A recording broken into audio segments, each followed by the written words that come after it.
voyez. Bonjour tout le monde.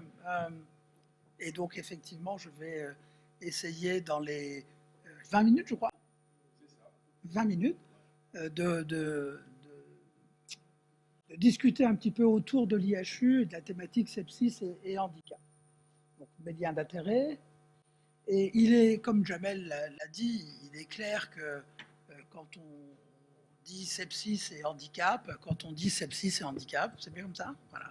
Bonjour, quand on dit sepsis et handicap, eh bien, il faut voir, c'est l'histoire de l'œuf et de la poule, hein. C'est-à-dire que très clairement, le handicap, on le verra, est une source incontestable de sepsis, et malheureusement, le sepsis est lui-même une cause très fréquente de handicap. Alors, sepsis, je suis sûr que la majorité d'entre vous ne sont absolument pas familiers avec ce terme. Et pourtant, il y a 2 ans, à l'occasion des Journées mondiales du sepsis, il y a une grande enquête qui a été faite auprès du grand public en Europe pour savoir ce que le grand public connaissait du sepsis. Ben, en France, c'est 7% des gens interrogés sur le trottoir qui avaient entendu parler de sepsis. 7%. En Belgique, 30%. En Angleterre ou en Allemagne, 90%. Des gens du grand public, on n'est pas en train de parler de professionnels de santé. Donc on voit cette grande disparité dans la connaissance et la prise de conscience par le grand public de ce qu'est le sepsis. Donc l'IHU sepsis, donc, qui a été labellisé dans la 3e vague des instituts hospitalo-universitaires, on en est ravis, c'est avant tout une communauté de pensée au service des patients qui vont présenter un sepsis. Le concept, le principe des instituts hospitalo-universitaires est de faire en sorte de décloisonner, non seulement entre les chercheurs, entre les cliniciens, mais de décloisonner entre chercheurs et cliniciens, et de décloisonner entre chercheurs, cliniciens et patients, patients et leurs familles. Et donc, si on regarde la production scientifique en France dans la thématique du sepsis, on s'aperçoit qu'elle est prolifique, elle est très importante. Mais ce que montre le diagramme que vous avez, c'est qu'elle est cloisonnée, c'est-à-dire que les chercheurs et les cliniciens qui travaillent dans le domaine de l'immunologie cherchent dans leur coin, les microbiologistes cherchent dans leur coin, les cliniciens cherchent dans leur coin.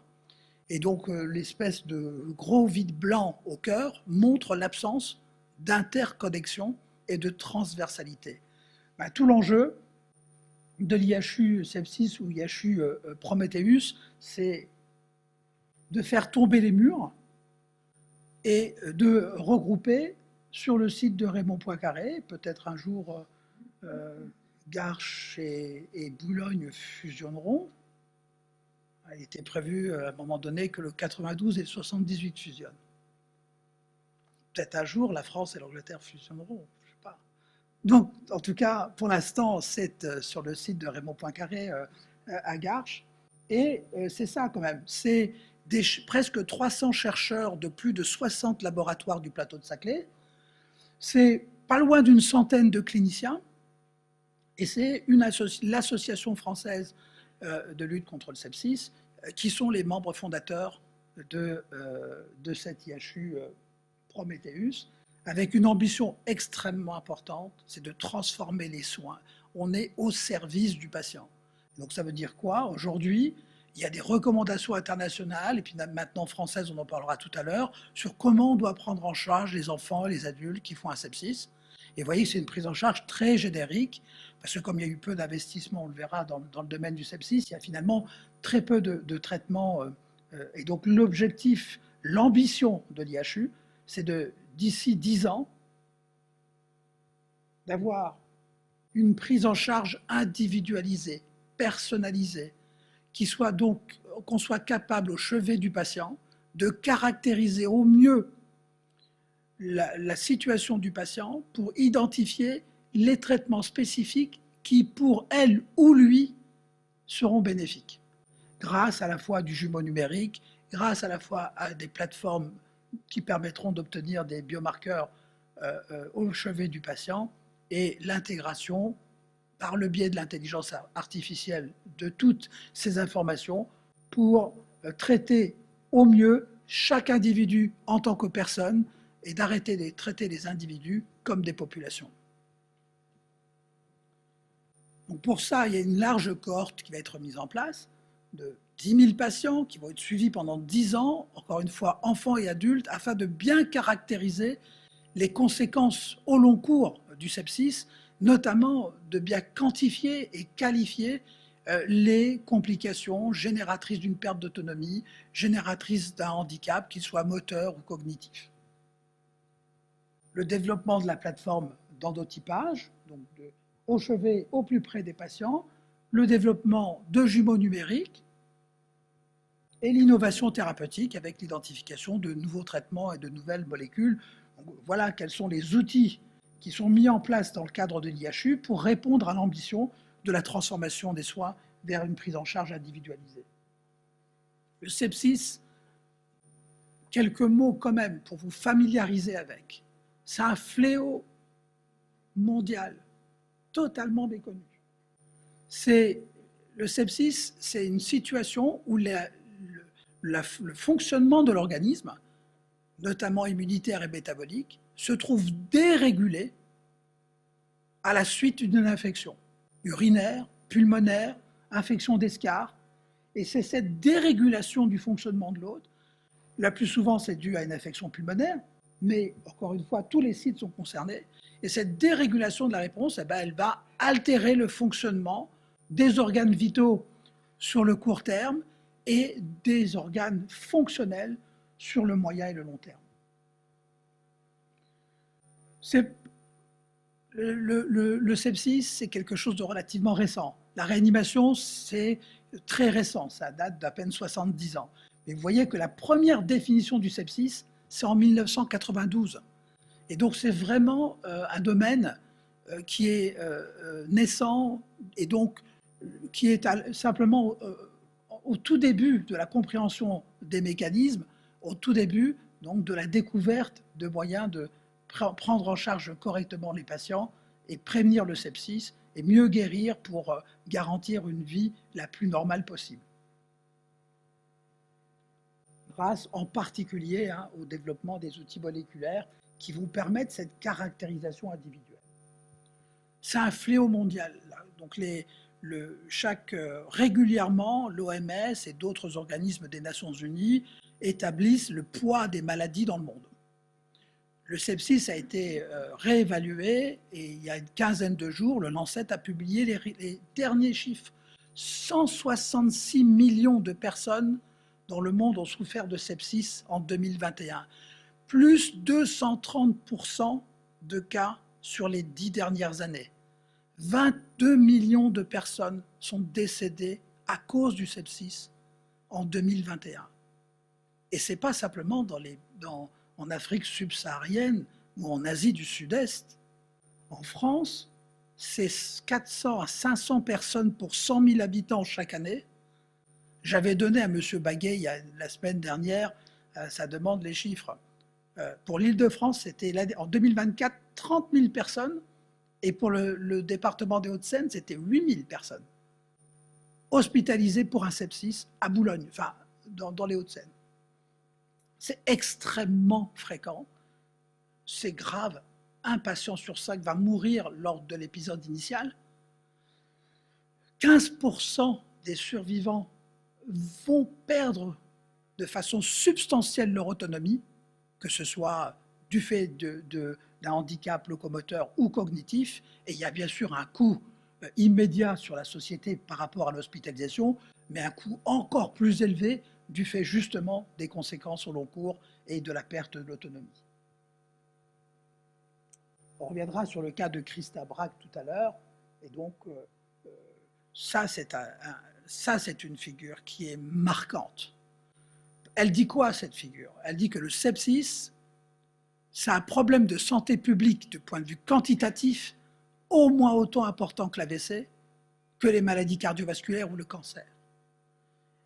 Et pourtant, on voit que l'investissement pour la recherche et le développement, pour faire quelque chose, pour développer des outils diagnostiques ou thérapeutiques, il est ridicule dans le cas du sepsis par rapport aux autres problèmes de santé publique. Et la conséquence immédiate, c'est qu'on a des traitements pour le cancer, même si on ne guérit pas tous les cancers. On a des traitements efficaces contre l'accident vasculaire cérébral, même si les gens continuent d'en mourir et d'avoir des déficits. On a des traitements contre le VIH ou l'infarctus du myocarde, on n'a toujours pas de traitement contre le sepsis, malgré l'incidence de la maladie et malgré la gravité sur le court terme et surtout sur le long terme. Le handicap est une cause de sepsis. C'est notre quotidien, en particulier à Garches. Voilà, j'ai choisi, ça c'est une jeune dame qui est rentrée dans le service il y a quelques jours. C'est une patiente, vous voyez, qui a une trentaine d'années et qui vit avec son handicap depuis sa naissance. Elle a vécu, elle a passé son enfance, elle est rentrée dans l'âge adulte, elle est adulte, elle a une vie, elle vit avec son handicap. Et beaucoup d'entre vous savent ce que c'est. Et donc, typiquement, son handicap neurologique complexe l'expose régulièrement à des épisodes de sepsis. Celui qu'elle a fait, qui l'a amené à l'hôpital ces derniers jours, n'était malheureusement pas le premier et sera probablement pas le dernier. Et donc, pour faire assez vite, son sepsis est venu d'une infection respiratoire. Rien de surprenant. On est en période automnale, et bien tout un chacun, qu'on ait un handicap ou pas, on est à risque de faire des infections respiratoires. Lorsqu'on a un handicap, on est encore plus fragile. À la fois, on a plus de risques de faire l'infection, et lorsque l'on fait l'infection, on a plus de risques qu'elle se transforme en sepsis. C'est exactement ce qui lui est arrivé, et ça a nécessité rapidement qu'elle soit admise en réanimation, avec, pas la peine de lire, mais de la fièvre, une hypotension, des difficultés à préserver sa tension artérielle, et bien sûr une tachycardie avec une grande polypnée et des difficultés à respirer. Et la cause de son sepsis, sur la radio de thorax, montre que tout son poumon droit est tout blanc, il est tout blanc parce qu'il y a une infection grave au niveau pulmonaire. C'est là directement son handicap complexe neurologique l'a fragilisé dans cette période automnale où les infections respiratoires sont fréquentes pour qu'elle fasse, elle, une infection grave qui se transforme en sepsis. Et ça, on le sait. Hein, voilà encore dans l'évaluation qui a été faite par l'OMS et d'autres services de l'ONU, ça peut paraître un peu compliqué. Donc, commencez par regarder à gauche. Et tout en haut, AVC. Vous voyez on sait que l'AVC est très prévalent. Vous voyez, et à droite, c'est les décès du fait d'un sepsis. Vous voyez que la part importante de patients qui ont un AVC, qui vont décéder d'un sepsis, que ce soit du fait de septicémie ou bactériémie, ou du fait d'une infection respiratoire, ou d'une infection d'escarre, ou d'une infection urinaire. On le voit également sur, par exemple, les enfants qui vont avoir, comme la patiente que je vous ai montré tout à l'heure, une encéphalopathie néonatale. Là encore, on voit que ces handicaps contribuent fortement au développement d'un sepsis et à la mortalité par un sepsis, mais que le sepsis lui-même contribue fortement, malheureusement, au décès de patients porteurs d'un handicap. Donc, lorsqu'on est porteur d'un handicap, eh bien, le sepsis devient une cause fréquente ou à risque majeur, malheureusement, de décéder d'une infection. Et donc, dans les analyses récentes, vous voyez que si on s'intéresse aux AVC, eh bien, donc le risque de la prévalence de développer une pneumonie ou une infection urinaire ou une bactériémie ou un sepsis, donc vous avez des chiffres, c'est très prévalent, hein, c'est pas une complication rare, et je pense que tout au long de ces 2 journées, vous discuterez des mécanismes et de l'explication de cela. Et lorsque l'on regarde, est-ce qu'il y a une différence entre les gens qui ont été victimes d'un AVC hémorragique, d'un saignement cérébral, versus ceux qui ont été victimes d'une thrombose d'un vaisseau ou d'un embole dans un vaisseau, eh bien on voit qu'effectivement, il y a peut-être un risque un peu plus élevé chez les patients qui ont fait un accident vasculaire cérébral d'origine hémorragique, par saignement dans le cerveau.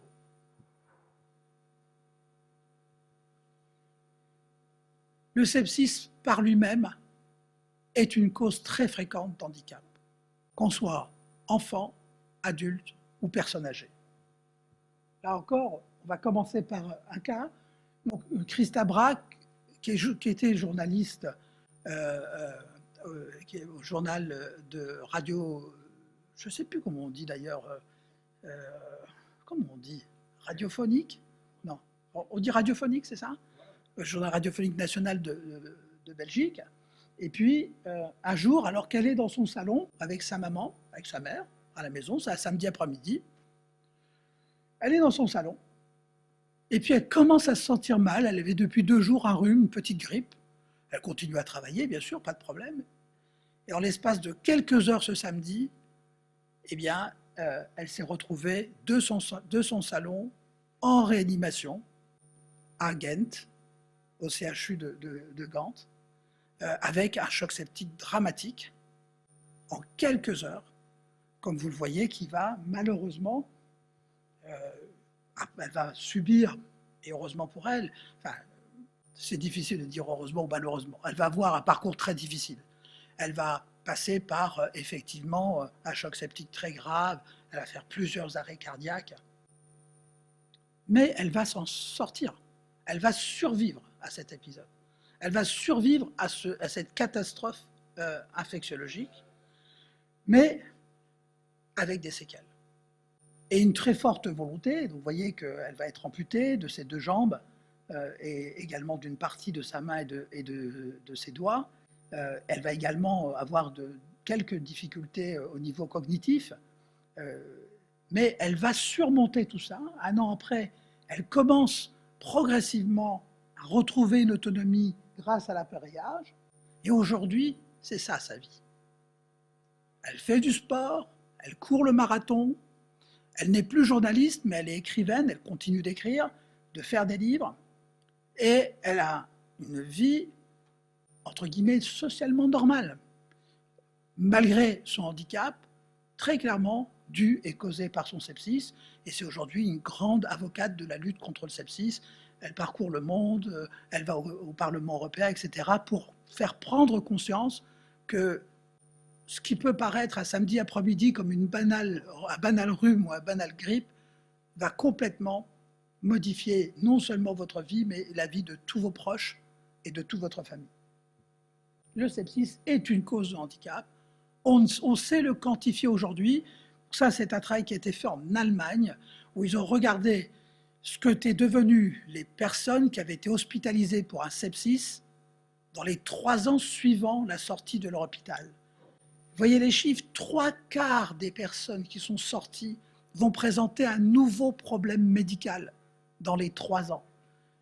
Un bon nombre des troubles cognitifs ou neuropsychologiques. Et vous voyez que les complications locomoteurs, la perte de la marche, est en haut de la liste. Mais le handicap, encore une fois, il est locomoteur, mais pas que. Il est aussi sensoriel, il est cognitif, et dans une part importante des personnes.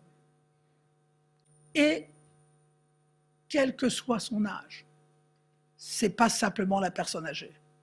On a beau avoir été jeune et en bonne santé avant, eh bien ce risque de séquelles est pratiquement du même niveau, et donc l'âge n'est pas un facteur déterminant dans la survenue de ces séquelles après un épisode de sepsis. Ça a bien sûr un coût important, et vous voyez la proportion de patients qui vont avoir perdu l'autonomie au point de ne pas pouvoir retrouver leur domicile et retrouver une vie au sein de la famille. Je disais tout à l'heure, il y a un impact important de déstructuration sociale, de perte de la vie familiale pour les enfants, un risque majeur et sous-estimé de déscolarisation, de retard au développement psychomoteur. Pour dire que ce n'est pas qu'en Allemagne, c'est partout pareil, on a aussi des données pour la France.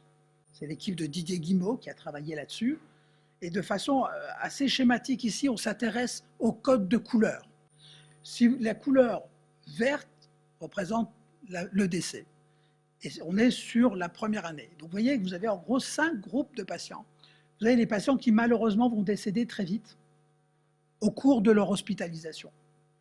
Et puis la couleur violette correspond au retour à la maison. On est rentré chez soi.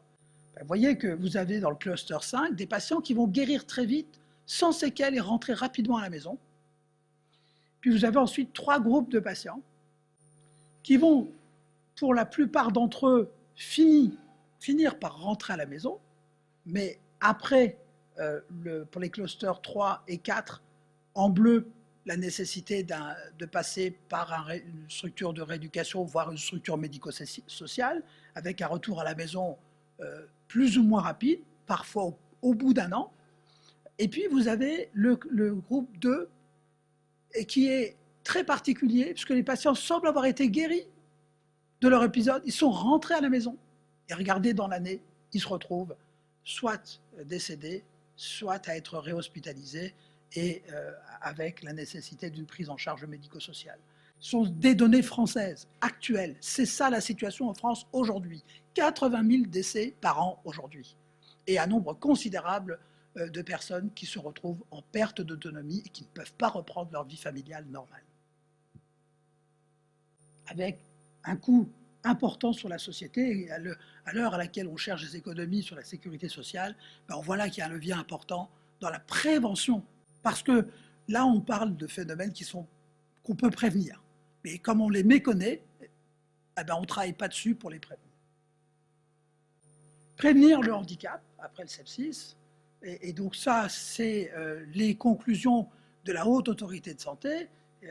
Et donc, je vois ici les auteurs des quelques diapositives que je vais montrer, parce que je n'ai pas de raison de réinventer la roue. J'ai repris les recommandations sur comment on peut prévenir le handicap après un sepsis, telles qu'elles ont été travaillées et proposées par la Haute Autorité de Santé, en lien très étroit avec la SOFMER qui a piloté cette partie des recommandations de la HAS. Alors, on a des recommandations internationales, donc on en a tenu compte, bien évidemment, quand on a rédigé les recommandations de la nationale avec la Haute Autorité de Santé, mais elles diffèrent par le fait que, vous voyez, en haut, vous avez les recommandations de la HAS, en bas, les recommandations internationales. Vous voyez que les recommandations nationales en France, elles sont beaucoup plus centrées en dehors de l'hôpital, ce qui se passe avant l'hôpital, et surtout ce qui se passe après l'hôpital, et comment on est capable de prévenir les conséquences au long cours, et notamment le handicap. Je passe sur le fait que ça a impliqué de très nombreuses sociétés savantes.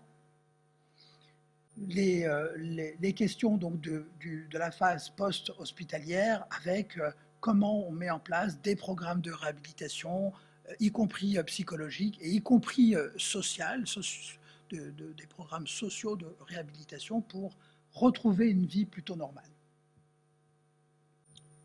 Donc, le cercle vicieux du post-sepsis, il est lié au fait que les troubles cognitifs vont contribuer à freiner ou empêcher ou être dans le déni ou ne pas reconnaître le handicap qui est en train d'apparaître et donc aider à son aggravation.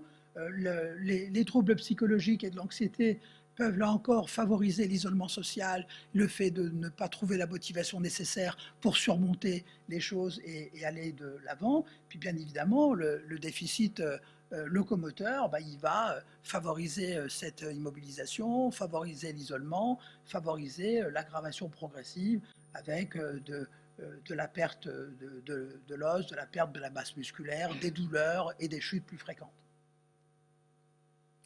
C'est aussi les conséquences cardio-respiratoires qui, là encore, peuvent gêner la capacité de se réadapter à l'effort, surtout si elle n'est pas prise en compte correctement. Les troubles métaboliques avec la dénutrition, on l'a dit, la perte des muscles, la fatigue qui s'installe, et puis cette désocialisation des patients liée à cette hospitalisation souvent prolongée et à ces conséquences qui font qu'on n'est pas capable, qu'on a déstructuré la cellule familiale, et donc la reprise des repères devient quelque chose d'extrêmement compliqué. Donc les recommandations, c'est d'abord de ne pas nier ces déficiences, donc de bien les connaître, de bien les quantifier, de bien les évaluer, pour ensuite, au cas par cas, de façon individualisée, définir quels objectifs on veut pour telle ou telle personne, et puis anticiper les résultats, ce que l'on veut atteindre. C'est quoi notre cible? C'est quoi l'objectif? Donc, les recommandations, c'est d'intervenir très vite. Il ne faut pas attendre la sortie de l'hôpital pour intervenir. Il faut intervenir le plus tôt possible pour pouvoir prévenir au mieux, avec la mobilisation passive, en cours d'hospitalisation, avec du travail postural et respiratoire, avec surtout la coordination de professionnels de santé qui sont compétents et qui maîtrisent, avec une équipe pluridisciplinaire qui va être formée, compétente, entraînée à cette prise en charge précoce.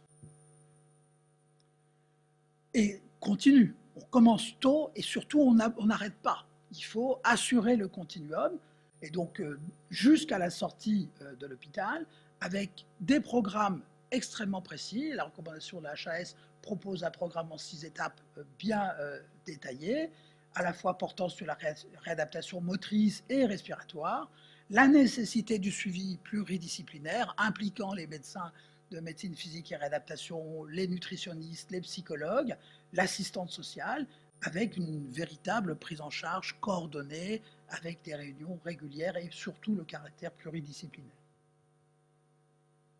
L'objectif, c'est bien évidemment le retour à une vie normale. La vie normale, elle se passe au domicile, elle ne se passe pas en institution. La vie normale, elle se replace dans la cellule familiale. C'est ça le retour au domicile et le retour à la vie normale. Et c'est quelque chose qu'aujourd'hui est rarement pensé, en tout cas par les médecins des services de médecine aiguë, qui considèrent que le patient a survécu à l'épisode, il est retourné à son domicile, c'est fini. Ben non, malheureusement, c'est loin d'être fini, ça n'est que le début. Et donc aujourd'hui, il est fortement recommandé par la HAS de structurer le suivi à 3 mois, à 1 an, de bien identifier quelle doit être la transition entre la sortie de l'hôpital et le retour dans la cellule familiale, avec à la fois un parcours qui est structuré et documenté, avec cette notion de livret de sepsis qui définit et qui permettra non seulement aux patients, à sa famille, à ses proches, mais plus largement aux soignants qui vont le prendre en charge en soins primaires, de bien comprendre la problématique du patient, de bien comprendre ce qui est prévu et quel est l'enjeu, quelles sont les complications, les conséquences qu'il faut prévenir de façon à avoir du succès et à réussir. On le redit, une approche pluridisciplinaire et une prise en charge qui doit être adaptée à chaque cas individuel. On est vraiment dans cette médecine de précision individualisée, humaine, et pas dans une médecine où les soignants appliquent strictement des recommandations sans autres cas de figure. Les recommandations, elles sont là pour assurer un cadre, et à l'intérieur de ce cadre, on personnalise, on humanise la prise en charge. Et donc voilà de façon schématique le parcours qui a été construit. La même chose a été faite pour les enfants. Et donc le parcours qui est proposé par la Haute Autorité de Santé pour diminuer ce risque de complications au long cours dont on mesure la gravité et l'impact social et sociétal lorsqu'elles surviennent. Ma dernière diapositive et ma première diapositive, qui est la nécessité que chacun, quand je dis chacun et chacune, ce n'est pas les personnes qui sont dans la salle, mais c'est les gens qui vivent au quotidien, le grand public, les professionnels de santé, les autorités sanitaires et les autres, de bien comprendre, je dis bien de bien comprendre à la fois ce qu'est le handicap, à la fois ce qu'est le sepsis. Parce que là, on a affaire à deux pathologies qui, honnêtement, sont mal comprises. Elles sont mal comprises du grand public, méconnues ou mal comprises, et mal comprises aussi de la plupart des soignants, sauf ceux qui sont directement impliqués dans ces pathologies-là, et mal comprises des autorités sanitaires, parce que souvent, on ne sait pas très bien comment y faire face, ou ça semble trop compliqué et trop lointain de modifier les choses. Et donc je pense qu'il est important d'avoir en tête qu'on a là deux pathologies qui semblent ne rien avoir entre elles et qui en réalité sont très liées, sont intriquement liées, et qu'il faut lutter sur les deux pour diminuer finalement le poids que ces problèmes représentent sur notre société. Et j'en terminerai sur ces mots. Merci à vous.